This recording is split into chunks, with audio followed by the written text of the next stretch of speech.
We shall begin by accessing the S3 services in AWS console. From there, click on Create Bucket to initiate the process.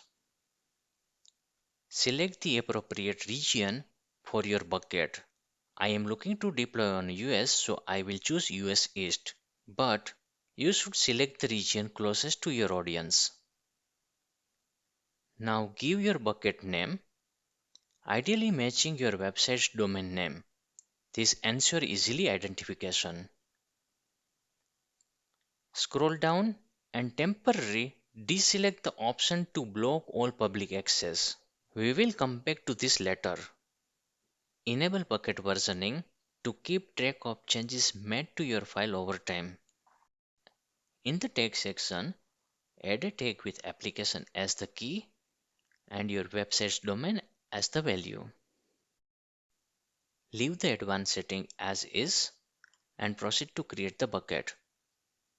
Once the bucket is created, navigate to Permission tab and scroll down to Bucket Policy. Apply a default policy for now.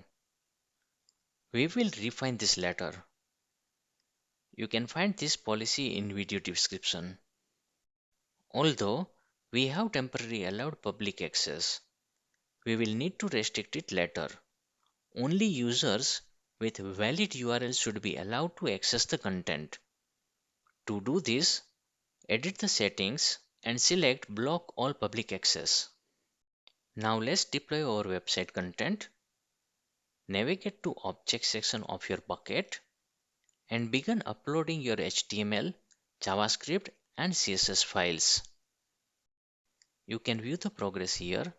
Once all your website content is uploaded, review it to ensure everything is in place. Wait until it's fully uploaded. Click on the destination link to navigate to the bucket.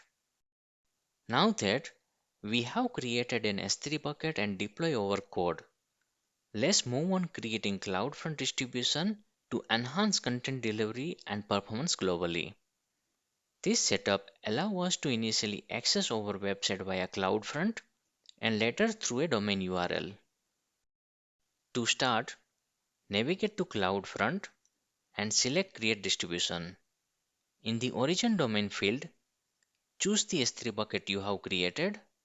For Origin access, select Origin Access Control Setting, as this is the recommended option. Next, let's create a new Origin access by clicking on Create New OSC.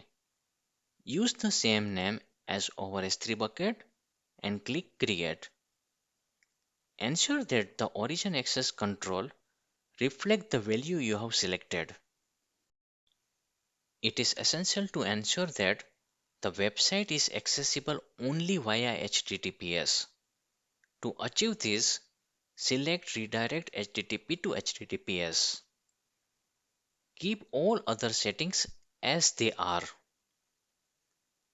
For the default root object, set it to index.html to ensure users are redirected to appropriately.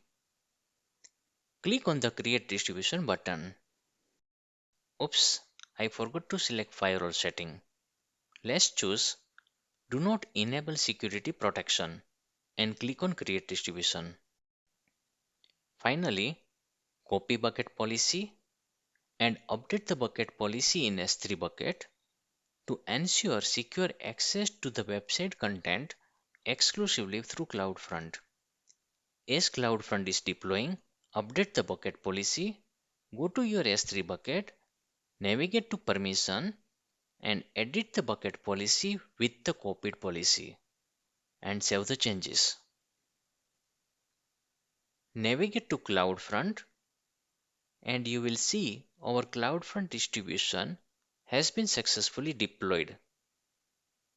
Within CloudFront, copy the distribution domain name to verify the website accessibility. Amazingly, the website loads successfully. Now let's navigate through the services, gallery, and contact us pages. Everything appears to be working as expected. If you found this video helpful, please give us a like and subscribe for more content like this. Do you have any question or need more detail about any step mentioned? Drop your question in comment below. I will make sure to reply and help you out.